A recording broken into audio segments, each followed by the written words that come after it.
Сьогодні в програмі цікава доповідь Ярослава Балана про канадську журналістку Рея Клаймен і особисті спостереження про Голодомор як кореспондентки London Daily Express у Москві. I just want to tell you how fortunate we are this evening to have Yaros Balin with us, who has graciously offered to come on his way back home from a conference in Philadelphia to give his presentation to us tonight.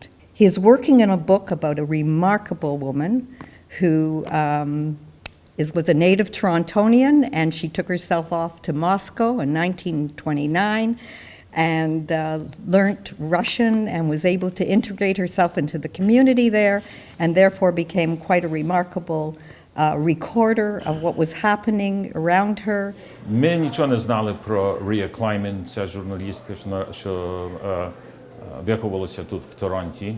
Поки ми не почали наші дослідження про канадську пресу у 32-33 року. Нам було цікаво довідатись, що звичайний канадець знав про Голодомору, що було описано в газеті. Перше, що нас заскочило, що скільки інформації було. Було багато інформації. Було дезінформації також, але були досить добрі дані про події в Україні, про голод, про терор. І в той самий час ми наймили студентку від Trent University, щоб вона переглянула Торонтонський телеграм. І вона здобула кілька статей, що було написано цією журналісткою.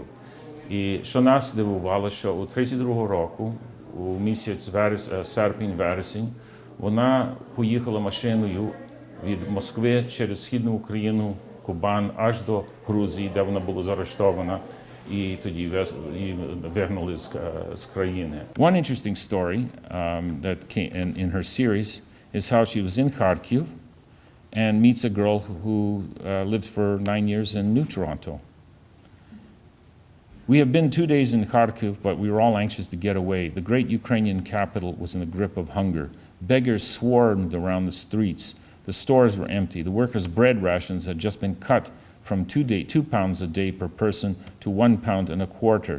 A young girl, Alice Mertzka, had come begging to our hotel for food. She lived in New Toronto for 9 years. Her father worked for the Massey Harris Company. 3 years ago, she and her father came back to Russia to get work at the tractor plant in Kharkiv. Quote, now we are without bread, she told me. So these are the conditions of workers. The peasants were also trying to get into the city, and the military was trying to do as much as possible to keep them out, but they were starving. So this is what she describes. She then heads south of Kharkiv, and what's interesting, they drive past mile and mile after all these villages where they're looking, and they're deserted. There's nobody in them. The windows are, the curtains are flapping, the doors are open and stuff. And then Ria realizes these are these so-called kulaks, these wealthy peasants who've all been deported to the far north or to the Gulag. And so she arrived at the next village. Men, women, and children, and children in shaggy coats all came crowding out of the narrow doorways. They wanted something of me, but I could not make out what it was. At last, someone went off for a little crippled lad of 14, and when he came hobbling up, the mystery was explained. This was the village of Isumka, the lad told me. I was from Moscow. Yes. We were a delegation studying conditions in the Ukraine. Yes. Well, they wanted me to take a petition back to the Kremlin from the village and the one that I had just been in. Tell the Kremlin we are starving. We have no bread. We are good, hard-working peasants, loyal Soviet citizens, but the village Soviet has taken the land from us. We are in the collective farm, but we do not get any grain. Everything, land, cows, and horses, have been taken from us, and we have nothing to eat. Our children were eating grass in the spring. I must have looked unbelieving at this, for a tall, gaunt woman started to take the children's clothes off. She undressed them one by one, prodding their sagging bellies, pointing to their spindly legs, ran her hand up and down the tortured, misshapen, twisted little bodies to make me understand that this was real famine. I shut my eyes. I could not bear to look at all this horror. Yes, the woman insisted, and the boy repeated, they were down on all fours like animals eating grass. There was nothing else for them. Вона, як поїхала до Москви, вона перше було дуже симпатично ставилася до революції. Вважала, що будують нову цивілізацію, жінки є рівні з чоловіками, є всякі ці позитиви. Після 2 роки вона пізнала дійсність і почала більш критично дивитися і ставитися до цієї революції. І з того вийшла ця серія статей про те, що вона бачила на цій подорож через східну Україну. We began to notice that the fields here were all patrolled at night.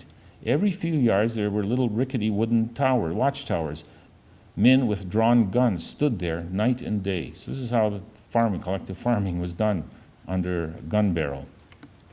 Бо я буду доповідати їм, бо вони нічого не знають про Рія Клаймен. Вона просто незнана постать. І це шкода і для канадців, і для єврейської громади, і для нашої громади.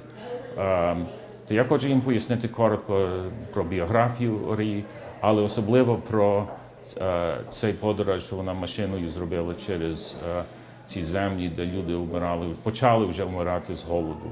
І що вона бачила, і що вона написала. І коротко їм розповідаємо про, що сталося після того. Бо вона була також кореспонденткою в Німеччині від 33-го року до 37-го року, поки вона мусила втікти, бо вже було небезпечно їй там лишитися. Але є багато ці знаки питання про Рію, і вони мені допомогли з чимось. Я написав до їхнього товариства і просив інформації, чи вони могли мені довідатись, де вона народилася, звідки родина, коли приїхала до Канади. Бо мені здавалося, що вона мусила бути або з Росії, з Києва, чи з Одеси, або з Польщі, з Львова. Як вийшло, що вона з малопольська, вона з польської Галичини. Але мала тільки 2 роки, як приїхала до Канади. І вона виховувалася тут, і скінчила школу тут, і поїхала до Європи. My job is to try to bring her to the attention of people. Of course, being with the Canadian Institute of Ukrainian Studies, we're particularly interested in her Soviet years. But somebody has to go through and look at all of her coverage from Nazi Germany. I think it'd be really interesting to see. We haven't even been able to go through all of her coverage from the Soviet Union, because I have a feeling that in the early years, she never got a byline. Like, it was, the stories appeared, but it didn't say by Ria Kleiman, Moscow correspondent. They were just filed stories from there. So there's still a lot of work to be done to tell Ria's story.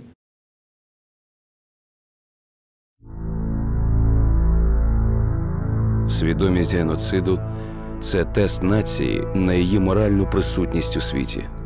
Якщо мертві, яких ми любимо, перестають бути живими, тоді живі стають мертвими.